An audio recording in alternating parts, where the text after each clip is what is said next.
welcome back to the channel or welcome back to a brand new video. In today's video we are going to be recreating this gorgeous look. So it's a get ready with me. I answer a few of your questions that apparently everybody wants to know. I literally got the same 5 questions repeated, so hopefully you got the answer to the questions that you wanted. But yeah, if you want to know how to achieve this super glowy look, which is my day-to-day go-to, I won't lie, then stay tuned. But before we dive straight into the video, of course we have to talk about my jewelry, guys. I feel like I just rock the best, and I know I'm tooting my own horn, but it's all thanks to Anna Louisa. Of course, we have spoken about them before. They are unique, they are sustainable, and let me just show you these cute little packages they come in. So all of my jewelry came in this when I ordered it, and it basically just means that your jewelry will be kept safe, it won't tarnish, and I think it's really sweet that they add that little touch. But even better, they are running the biggest sale of the year, so if you buy one you get 60% off, which, guys, what more could you ask for? I am rocking some pretty cool jewelry today, which I will go through in a second, but these earrings, right, I'll just give you a little bit of closer. Brad's mom actually saw my last video when I was wearing these, and she texted me this, so you know I got her a Christmas present. You know I got the Anna Louisa on clutch. So Deborah, if you're watching this, please just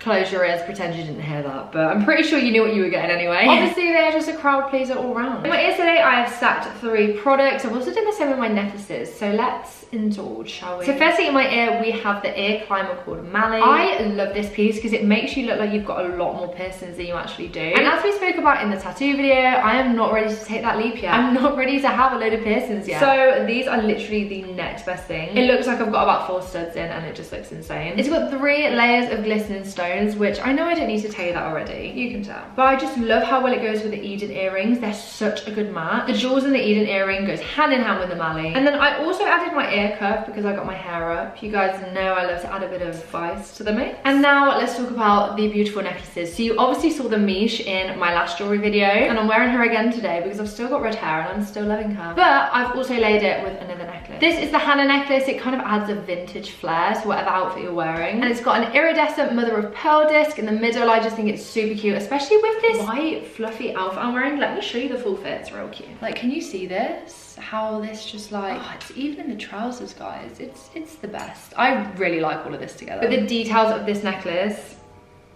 is what sold it for me. It's got a rose engraved in it, and it just is like a family heirloom or something. My nan has a very similar necklace to this, or she did. She lost it and she wore it for like 40 years. It was crazy. But it really reminds me of that necklace, and I feel like this one's a bit special to me now. Last but definitely not least, we have my lovely Connor ring. Oh, it's amazing. So this is an adjustable ring. As you can see, it's an open band, so when I put it on my middle finger, it was a little bit loose, so I literally just pushed it together, and now it fits perfectly. That bad boy is not coming off. But today I've worn it alone. I want to go for a bit of a minimalist look, especially with my nails. I feel like I've stacked enough jewelry on my ears and my neck to, you know, go a bit classic on the hands. But this is a very, very popular ring, so I definitely snatch it up while you can before it goes out of stock, especially with this sale. Guys, this video could not come at more of a perfect time, especially because, like, gifting season, you know what I'm saying? Take advantage what you can. So yeah, if you want to shop some cute sustainable jewelry, then definitely head down in the description and check out Anna Louisa. I know I talk about them all the time, but they are definitely worth the hype. Now let's get straight on into the video. Let's go see Barefaced Has and see how we created this look. So we're barefaced. I feel like I haven't been barefaced on YouTube for a while. I haven't done a makeup routine or anything in literally yonks. I think the dinosaurs walked before the last time I did that. But every time I look at myself when I'm about to do my makeup, I always look like I'm about to do drag because I've like stuck my eyebrows up and stuff. So the first thing we're going to start with is a moisturizer. And I do normally use Fenty Skin. However, as you can see, this lovely corner of my face over here, it doesn't seem to be agreeing with it. I've used it for about a month, but it is so dewy and so nice. It just creates such a nice base with the foundation, so I am gutted that it breaks me out. But it might not for you, so maybe try it. But today instead I've used the No. 7 Hydroluminous Day Cream, just because it's a similar consistency, but it does dry, whereas the Fenty Skin doesn't. It stays dewy for literally the whole day. I don't know if my base is going to look as nice as it normally does, but we will see. Next, I go in with my Bobbi Brown Vitamin Enriched Face Base. And group of girls, I had my nails done again yesterday. Look at the beauty. That is the French tips. I'm so obsessed. I've never had a French tip before. I normally go very big and bold on my nails, but I'm going to Barbados on Sunday, which is super exciting. By the time you're watching this, I'll probably already be there, so I'm sure you're aware. And I just thought beach vibes, beige vibes, let's just get a normal French tip. But I wanted to do it more dramatic than just a cute little French tip. Pretty cute if I do say so myself. To be honest, I'm very happy with that combination. That primer has definitely put the dewiness back in my skin. I don't know if you can see. Then I go in with Bobbi Brown again, just on the lips. This is like a lip tint, but it's super moisturizing and hydrating. I usually take this off just before I do my lipstick because I can't do lip liner and have lip balm on at the same time. It just does not work for me. But now we're looking cute and dewy. Before we go into the foundation, I am going to get up some of the questions that you guys have asked. It feels like it's just been so long since we've had a catch up. Today, I'm going to try and be super raw and honest. I used to love doing that. I used to love telling you guys about my life. So let's get back to it. Why not? The first one is actually super exciting. It is, how is your music going? Do you have anything interesting that you're working on? So if you do follow me on Instagram, which I will leave on the screen, I have actually released a song with my friend Lorenzo, who produced it, and he also like raps on it and stuff. And me and a girl named Ellie, we are on the chorus. And initially we filmed this back in October, and we were kind of just messing about. I'd never been in a studio before in my life, and we just kind of sat there and was writing for a little bit. Created this random chorus. We don't know where it came from. We just thought it up while we were sat there. And Lorenzo is really talented lyrically, so it was quite easy to make a chorus with him, to be honest. I feel like I didn't really do much. I just kind of sat there and was like, yeah, it sounds pretty good. It was the first take. I wasn't overly happy with it, but I was just in London for a day, so I was like, right, okay, we'll get this sorted and we'll keep it for another time. And we were going to revisit it. I was actually supposed to travel back into London, but because it was COVID, I didn't really get a chance to. But then he messaged me in around May and said, I've just been listening back to what we recorded in October. Like, I have a really cool idea for a track, for an EP. If you're okay with me using it, let me know. If not, would you like to come to London and re-record? But at this time, I just could not get to London. It was physically impossible for me to. And the time frame that he wanted me to get there for, in order for him to release his EP and work on it, it wasn't really going to work out. So I said, right, look, I'll have a listen. If you can work with it in any way you can, then go for it. I'm happy for it to be released. I really wanted him to release it regardless of what I sounded like, because he'd really been struggling with writing and stuff, and he just randomly was listening to it one day and it gave him this push and motivation to write again and record again and just get back into music. So I was like, do you know what, this is a sign that it should be released. Because obviously it wasn't like a finished track. He then got Ellie on to do some like harmonies. She also recorded her version of the chorus in case, because I was like, I know we wrote it together and I know it was like my first time, but I actually would rather it sound good. So we asked Ellie to record the chorus as well, and he ended up basically just meshing them together. A little bit of my voice, a little bit of Ellie's voice, and I really loved that outcome. So that is how Evenings was born. If you do want to go listen to it, I'll leave a link in the description. But he's also just released his EP, and there's way more songs on there, and it's just, you just need to go listen and let me know what you think and what your favorite song is, because mine's Lover, but also Ben's, but then also Evenings because I'm on it, not to be biased. I don't know, Evenings just has like a history behind it because it took so long to make, and how it just got like left, and then he found the inspo again. Like, I just really like that. Go show support for him. That would be really cute, and I would appreciate it so much. But on top of that, I don't know if you guys have heard of Hobby Stewart. I'm sure you would have. He did do YouTube back in the day. Me and him have done some writing, but I'm basically just finding it really difficult to find my sound. The difference with Lorenzo was I was only recording the chorus. It was like his track. I was just featuring on it. Whereas with Hobby, he's helping me write my song, like just me. And it's really difficult to find your sound. I want to release something that I'm fully happy with. I know that that's my voice, the direction I want to go with music. And the direction we've been going in recently is R&B, lo-fi beat, that kind of vibe. I just don't know yet. It's a really weird feeling because you want to just get it out there because people are demanding it and like are interested in your music, and you don't want that to fade out. But then at the same time, I'm like, I don't want to rush it. I would hate to release something I'm not happy with, and then years to come I look back and I'm like, that was the first thing I released. Like, that was not me. A trip back to London to see Hobby and write is definitely overdue. I'm starting to listen to what we've recorded and I'm like, it's not me. But it's because I over listen and I overjudge and I'm too critical of myself. So I've had a break, and then I'll go back in and listen to it again, and then maybe I'll like it. I don't know. We'll see, guys, we'll see. But that's where that's where I am with the music at the moment. Also, I know a lot of you are going to be wondering what the hell I just put on my face, so I will go through everything really quickly, but if you do want to know anything or if I accidentally missed anything, definitely check in the description, because all of the links will be there for the products I use. So I mixed together Bare Minerals Complexion Rescue. This is kind of like a tinted moisturizer. It's not necessarily high coverage, it just adds a bit of colour back into my face. I then mixed it with the NARS Natural Radiant Longwear Foundation, and I've just been doing this combo for about 5 months, just because the NARS gives me the coverage that I want, and obviously, as you can see here, you can just build it up and build it up and build it up, and that's my favourite thing. I don't really use any concealer on my face, I just rely on the NARS, and then once I've done my bronzer and everything, it kind of all just melts in together. It's really weird, I don't know how it works. But next I'm going to use the Too Faced Peach Perfect powder. I've been using this for years and it is my go-to. I never get any flashback or anything, you can never actually tell I've got powder on, but I am running out, which is very, very, very sad. I need to repurchase. If they ever discontinue this product, I think I'll be in balls of tears. A before and after of your teeth. So I actually have a little bit of a story behind my teeth recently. I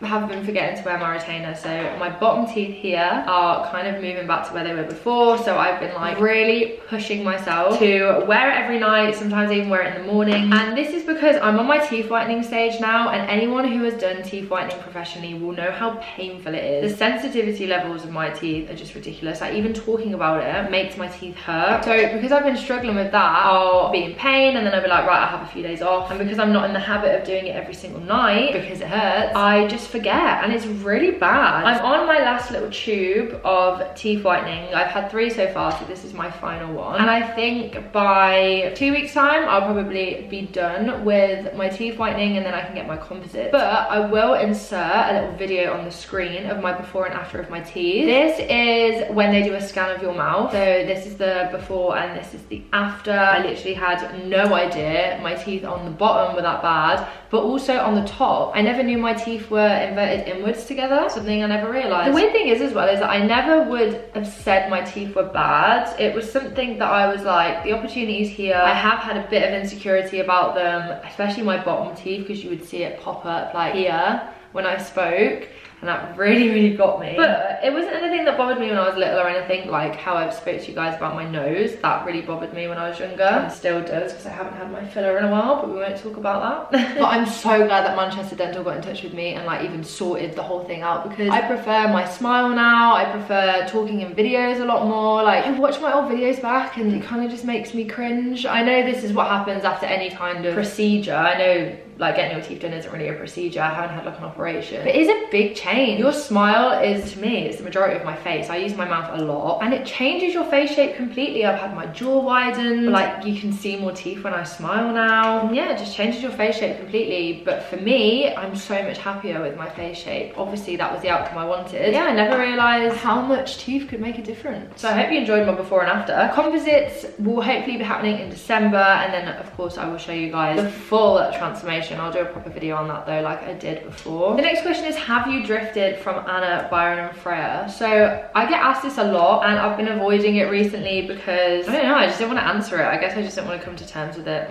myself, which we probably all feel like. But yeah, of course we've drifted. Like, I've moved out by myself, I don't live as near to them as I did before. I feel like it was pretty obvious that me and Byron were gonna drift from how close we were, because we were so close. I mean, we lived together for 4 years. You can't get any closer than that. We were best friends, lived together for 4 years, and I did say to him before we moved out, like, I know for a fact that we're not going to be as close, and I cried about it for ages. Same with Anna as well, because I didn't know where I was going to move to. At this point, Freya didn't live near us when we first discussed like moving out by ourselves, and I would cry for ages, and I'd say to Byron, I really don't want to move out, I don't want to move away from you guys. I've said in my tub talks, like, if it wasn't for Brad, I literally would feel so lonely, and it isn't anything on anyone's behalf. I'm just busy with work, and then like they're busy with work at different times. We do still see each other even though we don't put it online, but we definitely don't see each other as much as obviously we used to. But that is because I lived 2 floors above Anna, I lived with Byron, and now I live a 25-minute walk down the road, which I know isn't far, but I live by myself now. It's like I have my own life. I don't know, anyone that's moved out from roommates, you would understand that you do just naturally separate. It isn't anything on anyone's behalf, and there's no dramas, and we've not fallen out. You do just naturally drift, and it is really sad. It is sad. I assume Byron and Anna would say the same because we don't spend as much time with each other at all like we used to. But it's understandable. Of course, we would love to see each other a lot more than we do, but life just gets in the way. Like, Byron's got a boyfriend, I've got a boyfriend, Anna's super busy with work. It was just a lot easier when we all lived together because in those little moments where I'd normally just have me time here, when I used to live with Byron and Anna, I would go visit Anna and sit with Anna and chill, or like me and Byron would watch a film or something. Yeah, I apologise for taking so long to answer that question. I've avoided it for quite a while, but it's just denial. You don't want to admit that you've drifted from your best friends, so yeah. Linking on to that, do I prefer living with Byron or do I prefer living on my own? You also said you're glowing, by the way, so thank you so much. It's a mix of both. I don't really know. I really enjoy living here because I feel like I've got on my shit with my work. Like, you guys would have seen on my Instagram, my YouTube, I'm doing a lot more ads, I'm doing a lot more work, collaborating with a lot more brands, and yeah, just kind of getting back on my shit. Whereas when I lived there, I felt like I was very socially involved. COVID played a massive part in it. Like, I had no motivation during COVID, and then once everything opened up again, all I wanted to do was like see people and see my family. So it wasn't actually anything to do with living with Byron as such. It was just like the time that we were living in. But then I also do miss seeing them every day and just being in my friend's company 24/7 because I'm a very people person, and I annoy Brad with this all the time because he's a people person but he also likes his own company, whereas I'm only just learning to like my own company. I've never had to like my own company before unless, like, I don't know, Byron went away for a few days or something, but I'm getting better at it, to be honest. I actually like just sitting down here and having my own time and watching some true crime and cooking a nice meal. But I think it's just part of growing up. We had to move out at some point, and I'm 22. Both got partners as well. That plays a massive part in it. But even when we were moving out of London, Byron mentioned how he wanted to live by himself. So me and Freya were going to live together. And then Freya decided that she was actually going to take a year out and just earn like money so that she could live in a nicer place. And that was completely fair enough. And I was supposed to even go to Australia. So Byron actually was supposed to live by himself a whole year before this. The reason we ended up living together is because I said, look, I'll live with you for like 3 months and then I'm going to go to Oz. But obviously COVID wasn't going to let that happen now, was it?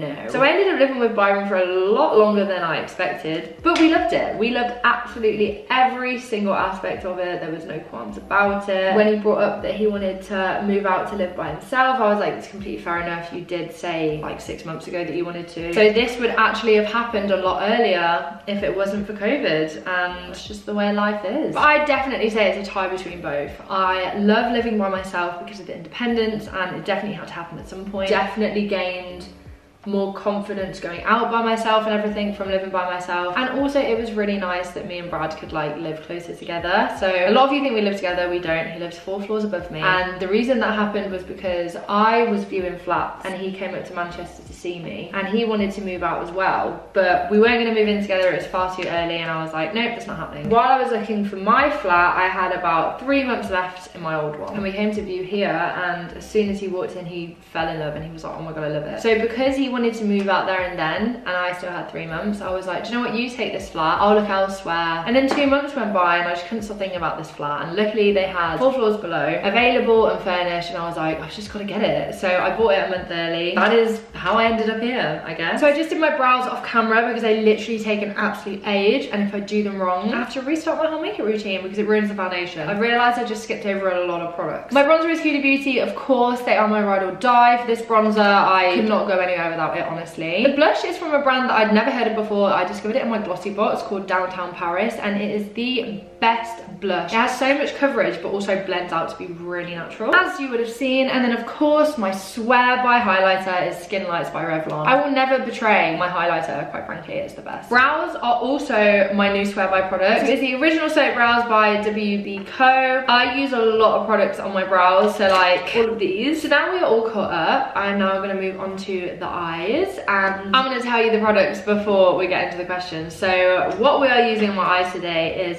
the Bobbi Brown Long Wear Cream Shadow Stick. This is in shade Cinnamon, and it is just a beautiful chocolate brown colour. I've just preferred using shadow shadow sticks over eyeliner recently because it's not as bold and it's just really natural and subtle, but it still creates the illusion of a cat eye that I like. Then we also are using the Huda Beauty Legit Lashes mascara. Are you excited for summer in the city? I can't wait to meet you. We haven't done events obviously for so long because of COVID and everything, and the last event I did I loved so much. I think it was Winter in the City, and I was just like so involved. I did so many panels, I met so many of you guys, and it was so nice to just be in that environment. I love being with you guys. It's honestly my favorite thing. However, I'm very nervous to talk to people. But me and Brad went to Liverpool on Sunday, and I met up with Jamie online. I went to their pop-up store in Urban Outfitters, and I just said to Brad, I was like, how was I in there? Like, was I talking to them okay? Did I stutter? Did you think it was awkward? And he said that I was perfectly fine. So I think my worry is out the window. I did struggle with this quite a lot when everything opened back up. Like, I couldn't talk to people. I couldn't think of conversations in my head. I literally could not even form a sentence without fumbling over my words and stuttering, and I'd go really bright red, and it was disgusting. But I know a lot of you feel the same as me. Like, I didn't even go outside or anything. I was a little hermit in my flat, all cooped up inside. So that was my worry. But instead now I'm just super excited. Like, I literally can't wait. If any of you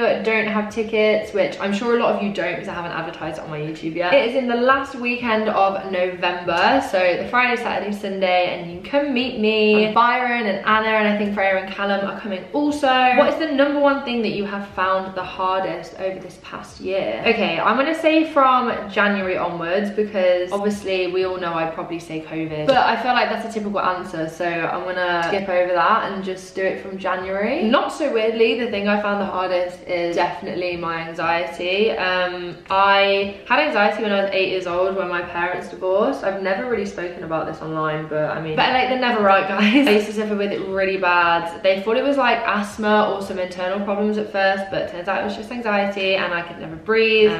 Yeah, I had to keep a lot of secrets and just not some fun stuff. So I suffered with it really badly, but because I was only 8, I didn't really understand it. Over the recent years, I've actually been okay. I re-suffered with it really bad when I was 16 to 19, and then COVID hit, and God forbid, I just got worse and worse and worse. The amount of panic attacks I had around Brad within the first 3 months was just worrying, and I get in my own head all the time, and I ruin so many things for myself because of my anxiety. But the annoying thing is that I can't get an appointment with my doctor to get a form of medication for it, because every time I ring, I'll ring as soon as they open, 8, 9 in the morning, and the receptionist will go, hi, we're not taking appointments today. I'm just like, oh hi, can I have like an on the phone consultation or something? No, sorry, we're not taking appointments. Yeah, but I have an issue. But what am I supposed to do about that? I completely understand why there is no appointments. I completely understand the strain on the NHS and everything like this. I do understand as well that it is a free service. Please do not come at me in the comments. I completely understand the situation. It's just, sadly, you can't predict mental health. I would never ever say that I'm having like a depressive episode or anything, because I'm not diagnosed with depression. But this is the reason I want to go and see the doctor, because I'm just really struggling with mental health recently, and I just want answers. It's not even if I want like medication, I just want answers. I want clarity in my own brain that there is something going on. But also medication would actually be really nice, because I'd like to be able to cope with it and not stop myself from doing everything possible because I have anxiety, or whatever the hell it might be on top of that. I actually don't know, because obviously the last time I went to the doctors about it was when I was 8 years old, so it could be something very different now. That is probably the hardest thing I've had to deal with, because I don't know, it's a self battle, isn't it? You never want to admit that you have bad mental health, but it happens to the best of us. But if anyone lives in Manchester and knows a good medical practice, then let me know. I feel like mine isn't very good because it's probably massively underfunded by the government, so that's probably why they're not taking many appointments. They can't employ the staff and stuff. So yeah, if anyone knows where I could even get an online consultation, that'd be great. But now on to the lashes. So I'm not putting on a full lash today. I've cut it in half. I always cut them to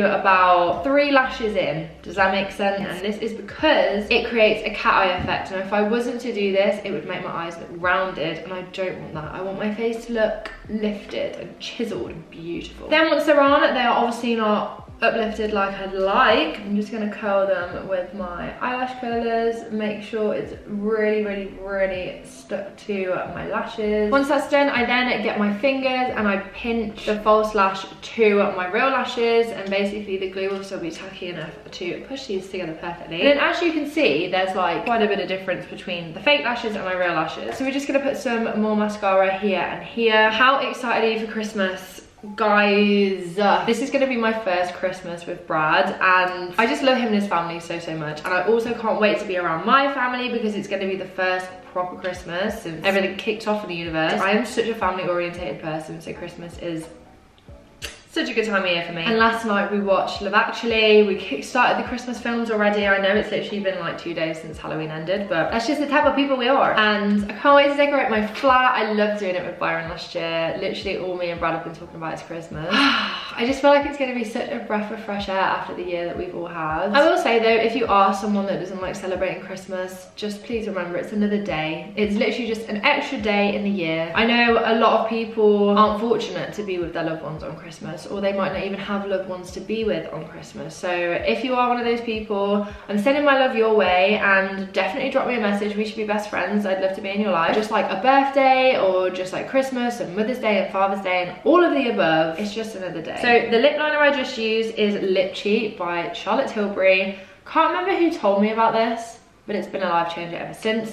And then I'm also going to go in with this Morphe lipstick that Brad bought me. It was really cute. I was just sat there the other day. He walked in and was like, I've got you something. And I was like, what? And he bought me 2 Morphe palettes and this eyeshadow compact kit as well, and a lipstick set from Morphe. And weirdly, he bought me 4 things I have never owned, which for me is mind-blowing because I hoard makeup products. So for him to buy me 4 things that have never ever been in my possession, I've literally never even tried them, massive props to him. This is the Mega Matte Kissy Face by Morphe. Oh, it is just the most beautiful colour, and I don't really overline my lips too much. The only parts that I do overline is my Cupid's bow because it makes you look like you got a fuller lip, and also here. I never overline here, here, here, or here because I feel like it makes you look really like ducky. I don't like that look on me, but if you rock it, you rock it. Put a bit of a glossy lip on, I would use the Ciate Colour Flip. So this is basically a lipstick. So this is basically a lip gloss that in the cold, it's a nude. When you're in the warm, it turns into like a more mauvey colour. It's really cute. I'll show you the lid so you can see the 2 colours. I think that's such a cool invention, but it doesn't change too much. It's not stupidly dramatic. It's not like you go outside and you have purple lips. Can you see the difference between my top lip and my bottom? And the very last step in my routine is to do my faux freckles. I don't do this all the time, but I was just looking at myself being like, I feel like I kind of need something else. All over my nose, anywhere I fancy.